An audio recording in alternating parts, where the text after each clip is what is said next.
Hey everyone, welcome to Wandering Jews with Mijal and Noam. I'm Noam. And I'm Mijal. And this podcast is our way of trying to unpack and wonder about those really, really big questions being asked by Jewish people, by non-Jewish people, about the Jewish story, about the Jewish people, about the Jewish state, about all things Judaism. We absolutely do not have it all figured out, but we try to learn together, to wonder together. And as we say every single week, we really enjoy and appreciate hearing from you. So please send questions, suggestions, feedback, disagreement, pretty much anything. We love it all. Email us at wonderingjews@unpacked.media. Again, wonderingjews@unpacked.media.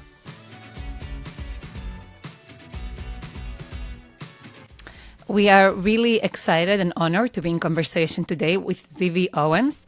A quick bio. Zibby is an award-winning author, a bookfluencer. It's a term that I learned right now, Zibby, as I was preparing to speak with you. Founder and CEO of Zibby Media, which includes Zibby Books, the Totally Booked podcast network, Zibby's bookshop retreats, a book club, and more. After the Hamas attacks of October 7th and the spike in anti-Semitism that followed in America and around the world, Zibby pivoted from a largely secular literary profile to an outspoken Jewish advocate. Zibby, before I ask you a bunch of questions, we ask you a bunch of questions about you and your work. Some of us have heard about you. Those of us who are getting to know more about bookfluencer and Zibby Media, what's the best way for people to learn more? Thank you so much for having me. They can go to zibbymedia.com and learn more about all the things that we have to offer. We have a publishing company and a bookstore and a lot of other fun ways to learn about books and what to read next. That's awesome. Zibby, I read that you have described yourself saying that before October 7th, you never planned to be publicly Jewish. Could you just explain what does that mean? I feel like before October 7th, there was no such thing really as to be or not to be publicly Jewish these days. But what I meant by that is I used to post, always been part of who I am, and I would post on social media if it was a Passover and there was a beautiful table setting or I was lighting the Shabbat candles or something like that, but it never really intersected with my professional life until after October 7th, when I tried to use as much of my professional platform or any resources I had really to help and draw attention to what was going on. And I've continued to do that now. I've never hidden that I was Jewish at all, but in terms of advocacy and organization of it, that has all been new. Was there a moment that prompted you to almost like think, well, I need to own my Jewish identity in a way that I wasn't owning before? I think I was owning it. I just wasn't regularly posting about it unless something was happening of note. But after October 7th, immediately I posted about it, and not only on my own Instagram, but I talked to my business partner. I was like, well, we also have to post this on all of our other Instagram outlets and say, obviously, we're in support of Israel and everything. It seemed like a total no-brainer, and obviously she agreed, and Mazzetti is my business partner, and we posted it both on the sort of official channels and unofficial channels. So I guess that was the first time that it sort of intersected in that way. I'm just curious, what was the reaction like for an audience that perhaps hadn't seen you before, posting so much about Israel or Judaism, to suddenly see you in this very tragic moment come out in support of Israel? Well, I think this is probably pretty common for other people who have been speaking out publicly on behalf of the Jewish people right now against hate and all of that. But from the beginning, so many people unfollowed me who I had considered friends, colleagues, all of that. But over time, other new Jewish people I hadn't known have sort of come into the fold. Jewish people started thanking me for speaking out, and then I feel like I had betrayal after betrayal of people who have been on my podcast. You are podcasters, you know what that's like. It's like an intimate relationship you have. You spend half an hour with somebody and all that, who suddenly were just so violently against Jewish people. It blew my mind. not to sound naive, obviously, I know about anti-Semitism and blah, blah, blah, but this level and the shock value that everybody experienced, or the October 8 phenomenon of the American, particularly, just virulent hatred that was right here all along, and that I understood as I went, that was a shock. Zibby used the word betrayal, and I think people often talk about kind of like former colleagues or friends, kind of like seeing them say things about Israel or Jews that have been really shocking. I'm curious for you, how much of that was things that you were just kind of like watching online versus were these personal interactions, like conversations that people were actually reaching out to you and upset about your support of Israel? Or like give us a little bit of the texture of what that betrayal felt like or looked like. It was emails, DMs from people that I knew. It was people canceling my podcast. It was bookstores saying they would no longer carry books that my company published, and literally explaining. And this didn't happen immediately after October 7th. A lot of it started a month later when I pulled my sponsorship from the National Book Awards, because the National Book Foundation well, that's a whole other story. But anyway, I pulled we'll get there. It's okay. We don't even have to talk about it. But it became a very public signal of my support of Israel. And after that happened, a lot of people, yes, bookstores would email me and say, FYI. I mean, it still happens. Somebody last week turned down something I wanted to do because of my stance on the National Book Foundation Awards in November of that year. So it was systemic, and professional colleagues. It was less friends of mine. My friends are my friends, and it didn't happen to anybody who I had known just personally. It was more in the professional sphere, writers who I'd gotten to know and worked with. But they become friends. I mean, I thought I was friends with them, things get in the way. And it also came in places like just seeing all the posts and people's stories that are so wrong, and reporting fake news, and just all of it. And one time I reached out to someone and I was like, listen, like, I just want you to know that this affects me very personally as a Jewish person. Like, this, it really hurts when you post Free Gaza over and over. Like, that is, and I had several conversations like that with various people, and they said to my face, I'm sorry you felt that way, but they didn't change what they were doing, nor did their behavior change after. So, oh well. Yeah. Well, Zibby, it's interesting. I feel like you're describing almost like two different but overlapping things. One is just people, posting, outrageous things about Jews or Israel. And the other is actually being canceled because you're a Zionist, right? Like actually people refusing to be in conversation with you, not wanting to engage in any way, and almost like blacklisting and say, like, the moment that you express support, not even of the Israeli government, but just of like the fact that Israel exists, or Israel's, war against Hamas, or even defending, advocating for hostages, that immediately leads to like a sort of canceling, which should worry all of us who believe in an open society and robust discourse across difference.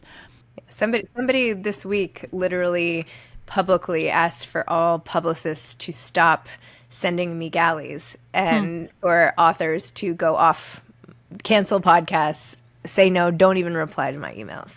I'm like, wow. Okay. So what does that do to your? I'm just interested from a Jewish identity perspective. Does it make you? Does that dismissal of you, keeping you outside of their fray, what does that do to your Jewish sense of self? Does it do anything? Does it make you feel more Jewish? Does it make you feel resentful of your Judaism? Does it feel? What does it make you feel? No, it never makes me feel resentful of my Judaism at all. It makes me feel outraged. And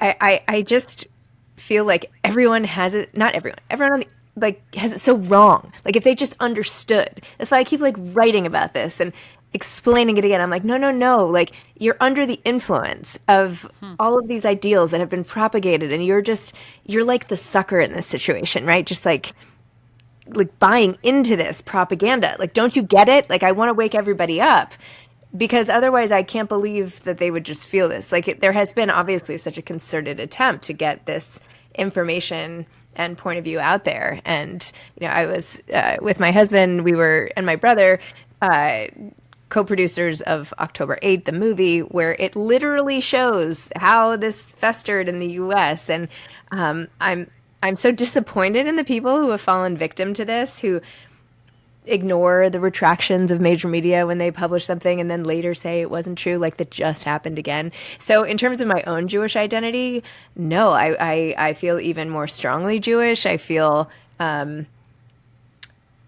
just incredulous that people I considered sort of smart, educated people are falling victim to these lies. And as we all know from knowing our history quite well, as every Jewish person who's ever gone to Hebrew school or whatever knows, like, we saw this, we know where these signs go. We've seen this happen before. And so I just never thought it could happen again, but of course it could. So here we are. Yeah. Zibby, it's really inspiring to hear you speak, and I am moved by the lack of ambivalence in the way you are speaking right now in terms of your values and your decision to not, you said you have always owned your Judaism, but to very publicly own it at a time where that carries real cost. The question that I have, and I'm trying to articulate it, is I know a lot of people in similar positions to yours. And I have noticed that some of them have done what you've done, is they have owned their Judaism, they have sometimes identified as an October 8th Jew, and they have been willing to take on professional cost for the sake of what they want to stand for. And then I know other individuals who feel very strongly about their Judaism, who feel, inwardly that the Jewish cause isn't the right. But either it's too hard to take on the professional cost, or, so I want to make it a bit more nuanced, or they'll say, actually, it is better for me to stay in relationship and not shake the boat too much, because then eventually, you know what I mean? Like I can do some other things in the world. And so it's almost like either there's like a real fear of losing influence for its own sake, or losing influence for the sake of doing good in the world. So I'm curious, I don't know if you've thought about this, but what has shaped, do you have a sense of what has shaped the different path, of what has led some individuals to stand up publicly, being willing to take on professional costs, and other individuals to, at this point, say, this is not what I'm doing right now? Yeah, I have thought about this. And sometimes it's what people have to lose, and if they can afford the reputational damage in whatever line of work they're in, or it has significant consequences. For example, in the anthology that I edited called On Being Jewish Now, which had 75 essays by various authors and notables, one person had written an essay for the collection and pulled it out at the last minute. Because they had a film deal that they felt would fall apart should they be in the collection. And they couldn't afford that on many levels. They couldn't afford it in their personal life, financially. They didn't want to let go of this particular work milestone of theirs that they had been working so hard on, and they couldn't afford to jeopardize it for many reasons. So they pulled out of the book. Look, everyone has to make their own decisions. I know there are many people who point fingers and judge people very harshly who do not come out publicly, and who take a quieter stance. I am not judging anybody else's behavior. We have to just do what we all feel comfortable with in the moment and what we feel we can take on. I'm in no position to say this person should have had the essay in the collection. Like, people have to make choices for them. I will say I get upset when people go along with fake information. And obviously I'm upset when people do a lot of things. But in terms of people who say, I'm not going to post about this, but I have a lot of influence within my organization in other ways, or I'm doing things more quietly, you just don't see on social, but that doesn't mean I'm not speaking out. That's fine. As long as you're advocating in some way, as long as you're not just passively accepting what's happening, but doing something in your own way, that's great. But again, I don't think that anyone gets anywhere by pointing fingers and saying this person should speak up and shaming people into speaking up. And that's not sort of the lane that I'm in. I feel like we all have to make our own decisions in life, and whatever we can do to help, great. And hopefully you're not hurting and Right. and all of that. And we all have different levels of influence and different contexts where we can be. Yep. Yeah, Mijal, I think of the, like names like Scott Galloway, who used his platform to NYU professor and podcaster. Yeah, NYU professor, podcaster. I don't think he needs much of an introduction. I think people, know. I think people know Scott Galloway. But well, if you don't, Scott Galloway is an NYU professor and podcaster. So, Thank you. So there you go. But Scott Galloway used his platform to speak about the ills of the world, speaking so heinously against Israel. I think that he actually lost a lot of followers, and I've noticed he spoke about that actually. I've noticed that he doesn't really speak about it much anymore, and I kind of get it. I'm not saying like you, Zibby. I'm not saying right, wrong, not casting aspersions, but there's such a cost. And when we speak about Israelis and the sacrifices, and it's very different, very, very, very different. I'll say it again. But when we think about the concept of sacrifice, we tend to think of it as something that Israelis have done for the Jewish people. For Jewish people in the United States of America and non-Jewish people in the United States of America, and Muslims, Christians, Jews, when people choose to speak out for the defense of the Jewish state, and not taking a specific political position, but defense of the Jewish state and the ability for Israel to remain in a place that is free and equal and Jewish at the same time, all those three things. And there's a cost to that. There's a sacrifice to that. That's also something that I think people should pay attention to and appreciate. And it sounds like, Zibby, that's something that you've definitely done, and you've sacrificed in that way. I have, but I feel like what I've gained is so much better. Like, I don't care about followers who I lost who it turns out were anti-Semitic. Like, okay, great, goodbye.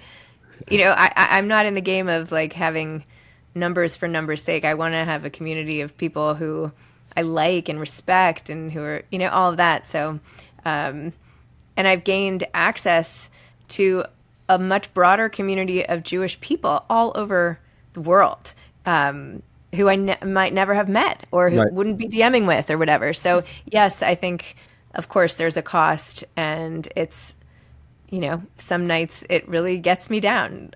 Not the personal cost, but just like that, oh my gosh, now what? Now what's going to happen? It just feels overwhelming when it feels like sometimes all the speaking out and the books and the movies and all the things. But then we all come aren't together. moving the needle. But then now we get to hang out, Zibby. That's the thing. I didn't know you. I didn't know, but now I know Zibby. This is so exciting. That's right. I know, and that's what I'm saying. Like, connections to more people who I'm excited to get to know, and that's great. Yeah, so that's okay. Goodbye. If you don't have to be my people. You can just go on your, although it pains me to say, not everyone is going to like me, and it's okay. And I think there's something just so Jewish there in terms of Jewish history that I think many times facing different challenges in different countries at different times, we've turned towards each other. That's been almost like the unifying thread that we can kind of trace from like Aleppo to Lithuania to whatever time period we're thinking of. Well, actually, it was Rabbi Shore, founder of Open Door Media, who I went to coffee with maybe a year ago. I don't know. It was a while ago. And I sat down with him and I was like, okay, I'm doing everything I can and it is not working. Like, I cannot get rid of anti-Semitism. Like nothing I try is working. And he like laughed at me basically in a very kind way, as he is, and was like, no, like you're focused on the wrong thing. You can't convert the haters. You can't fight hate. All you can do is build. You can build coalition. You can build community among the Jewish people. That is what you should focus on. So it actually really shifted my mindset, and continues to, based on that one conversation. Wow. That's Shout out beautiful. or fall short. That's beautiful. I want to talk about what it means to build, but before that, I want to ask one more question. All of us right now on video have books in our background. My kids laugh at me because we get Amazon access, and they know that 80% of the time it's Ima feeding her book addiction, and just like buying new books. It's terrible. I should really get used to the public library.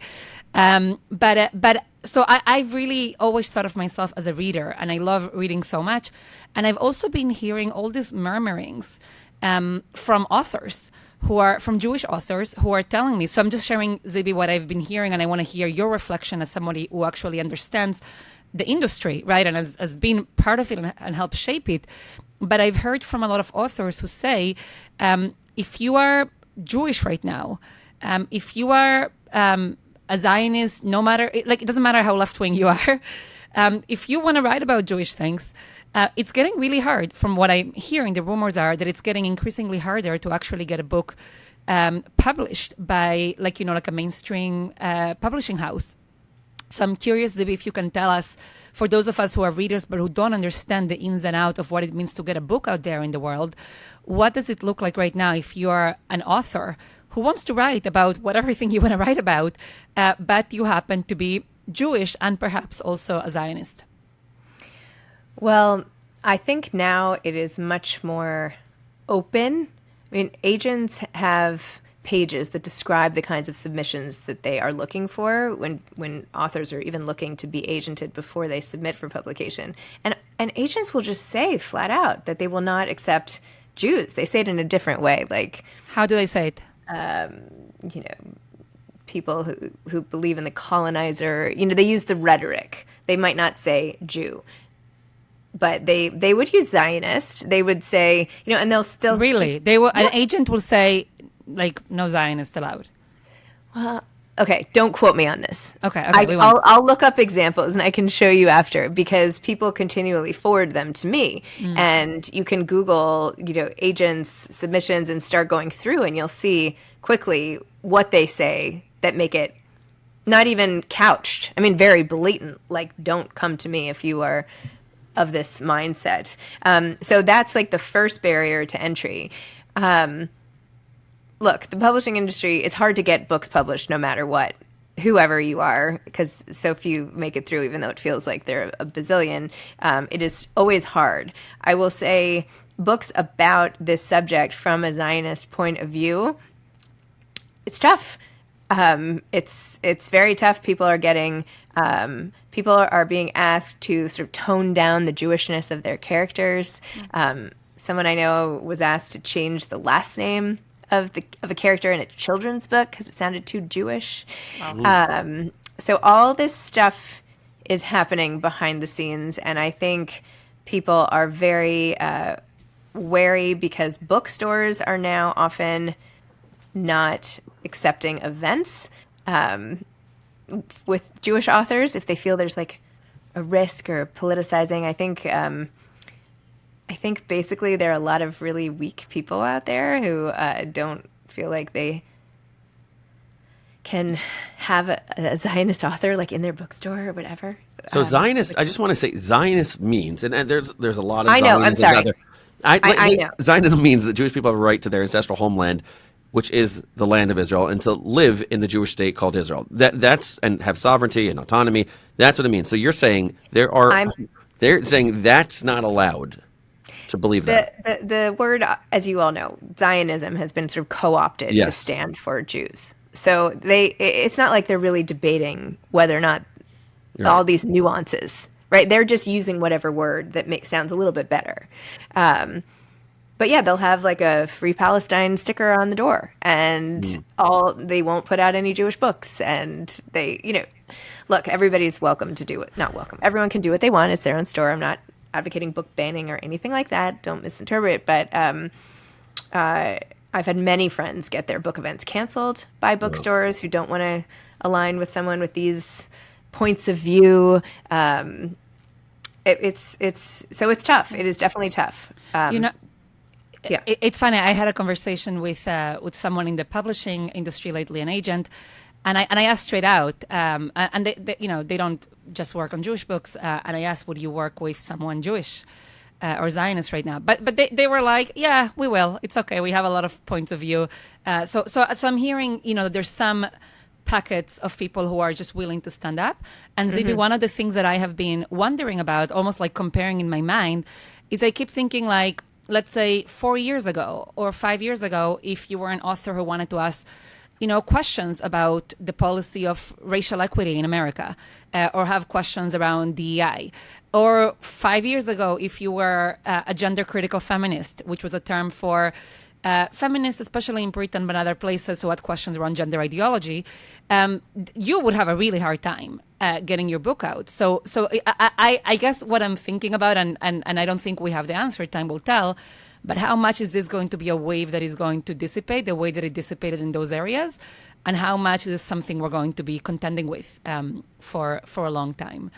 Zibby, I wanted to ask you another question. When I've read up about you, I've seen that you have really spoken about yourself not only as a businesswoman, as a lover of books, as a connector of people, but also as a mother, as somebody who takes seriously what it means to teach your children and to speak about what it means to be a Jewish woman. And from where I'm sitting, I have actually, preparing for this conversation, I was thinking about the people that I interact with often, and I have like this network of, I'm going to call them like Jewish moms, who are some of the most passionate, creative, talented, stubborn in the best of ways, determined, like I want them on my side for everything and for always. And I have seen them rise It's a great up. call. It's a great whether call. it's in like city council, education, this in public, like whatever industry it is, you will have a Jewish mom, I would say here, really stepping up and fighting. And I'm curious, first of all, if you've seen this, and second of all, I've been wondering, like, why is it that Jewish moms are rising to all of these positions? Like, is there something missing, let's say, like in the Jewish communal ecosystem that, the Jewish moms uniquely bring? Yeah, I love this shout out to Jewish moms. It's great. Jewish moms. As a Jewish mom, and sorry, no, I'm just not What's including. going on? What's going on over here? I'm You're just good, you're good. getting sidelined over here. It's okay. Fine. I'm okay with that. Yeah. Jewish moms unite. Let's do it. I mean, Jewish moms, by putting Jewish kids in the world, I think feel particularly invested in keeping the world safe. And it is not just theoretical that we want things to be better. We have kids out there who we want to live in a better world. So perhaps it's that. It's like it affects us more personally. Maybe. I mean, it doesn't. But I'm just saying, like, when you have, I remember when I was like growing up and they're like, protect the environment, because in 50 years, I'm like, oh, I bet I'll have kids and maybe I'll think about it more, but I'm not going to be alive. You know what I mean? Like, but when it's like, oh, these people and their kids, God willing, and everybody are going to be affected, then I have to fight to make sure the world is a safer place for them. So, and I think that sort of mama bear instinct to protect is what is right. It's energizing us all. Like, no. This has to stop. We have to protect our people. And our people can be more than just our kids. It is our tribe. And we have that instinct in us, and I think it's being activated right now. Oh, I'm gonna think about that, about the protective impulse and what it means to, for moms to channel that at this moment. I also think that there's something, again, I don't mean to be like idealizing too much, because a different time I can speak about all the ways that, I can I don't need to idealize motherhood, but I do think that there's something in the parenting experience, I'll expand it now, in the parenting experience that leads you to think about building things not only within institutions, right? Like you really have to think like you're constructing something and you have to be creative almost. Like, how do I build something where I have ownership and stake in it in a way that somebody else is not doing it for me? So that's, I don't know. That's something Mijal, that I actually, as someone who does not identify as a Jewish mom, I want to say I do not. I identify as a Jewish father, and I have my wife is a Jewish mom, and I want to actually double down on what you both just said about Jewish moms. I've been doing with my team a tremendous amount of work in New York City and other cities, working in independent schools and working with the top schools in the country to teach about Israel, Zionism, the Israeli-Palestinian conflict, courageous conversations, all these things. And it's very, very often that Jewish moms are the ones very involved in all of these top independent schools around the country saying, we have to do a better job with education. We have to do something about this. It is Jewish. There are Jewish dads also, but I'm telling you, this is not scientific. It's Jewish moms. It's Jewish moms who are saying we're gonna make sure that real good education happens in our schools. So I want to name that.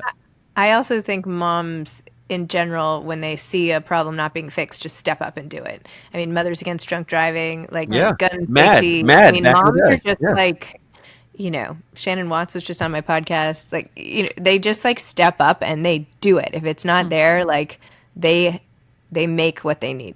That's amazing. Wait, Mijal, I want to get into a question to Zibby about books. But can I make fun of you first for a second, Mijal? Go for it. Okay. Your vice that you just said about yourself was accumulation of books.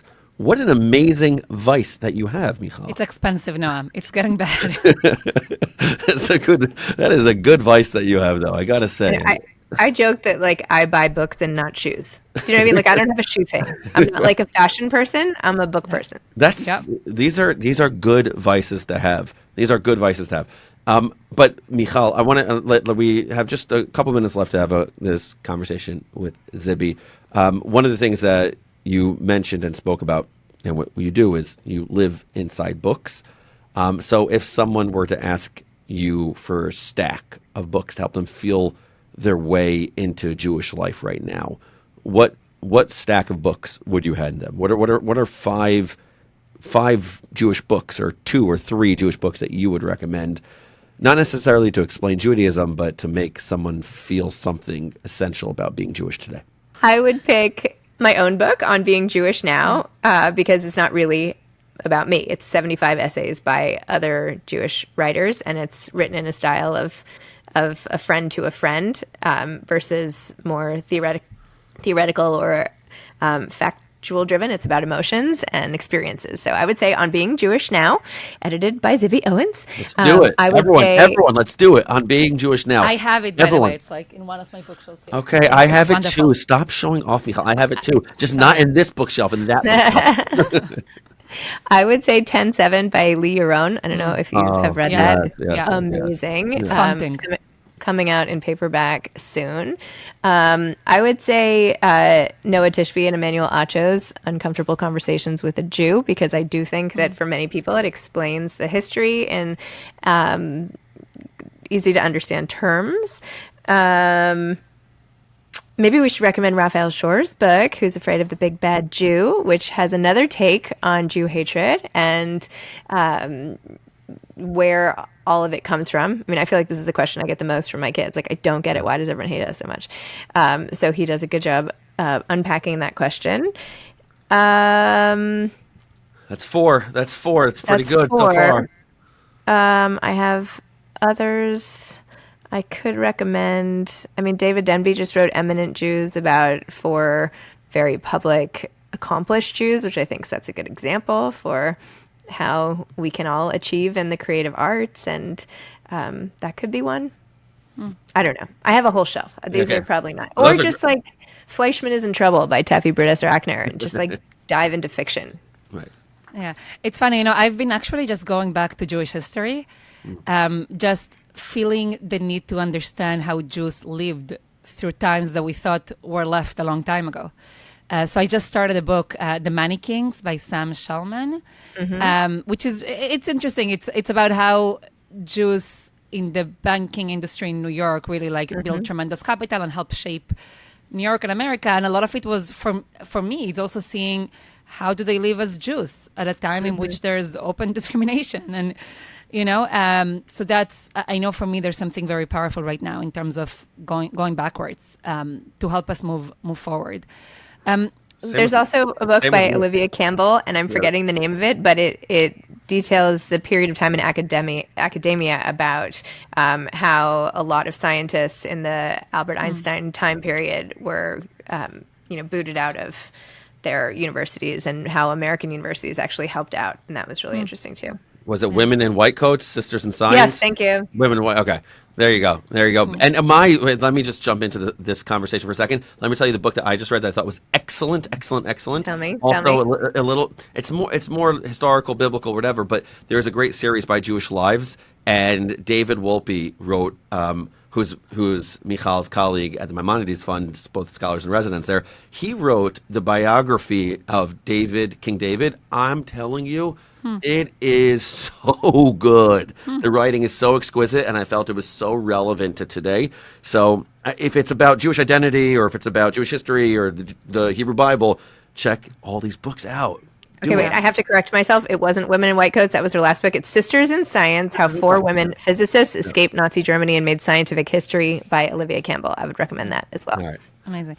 Zibby, one last question for you. We are clearly not going back to the normal pre-October 7th days. I don't even know if those were normal or those were the exception. And there's a lot of Jewish creators who are really either fighting to stay in the mainstream, or they are speaking up and carrying costs, or they're trying to be creative and build new things. What advice would you give to Jewish creatives, Jewish writers or artists who are just really trying to figure out their public persona right now in relationship to who they are as Jews? Now it's more important than ever to create, write, make art, do all the things, show off what makes Jews so special, because it's not hard to figure out, right? You just have to let it all out there, make things, be great examples. Like, we are all examples of what it means to be Jewish, and we have to create and do as much as possible. You can pretend like you're not openly Jewish. You can try to hide it. Like, you're not actually really hiding it, is what I would say. I would say other people are going to think it about you anyway, so it's kind of your choice if you want to own it or not. Love it. Well, thank you so much, Zibby. It's really wonderful to get to know you and to also learn about all the work of Zibby Media. I encourage everybody to check out. I know I follow you, Zibby, on Instagram, and I really enjoy hearing from you and getting your book recommendations. And it's really inspiring to hear your journey and what it means to be someone who has spoken up, has paid a price, is determined to keep speaking up, and is also insisting that we have to talk about all the joy and the treasures that we get as Jews when we speak up and we find each other. Yeah, so I want to also say, everyone should be like Mijal, have a vice for consuming books, and make sure that you get the book on being Jewish now and add that to your collection. I'm so excited that we had Zibby Owens on our podcast, on our show on Wondering Jews. Zibby, thank you so much for being here. It's been so much fun having this very serious conversation with you. So thanks for being here. Thank you for having me. I really appreciate it. Wondering Jews is a production of Unpack, part of Open Door Media. Today's episode was hosted by me, Noam Weissman. And me, Mijal Bitton. Our producers are Rifki Stern and Michael Weber. We would love to hear what this conversation sparked for you. We love hearing from you. Email us at wonderingjews@unpack.media, or find us on social at Wondering Jews. And if you appreciated this conversation, please rate us, review the podcast. It really helps get new listeners to find us and for us to continue building this amazing community. Thank you. See you next week.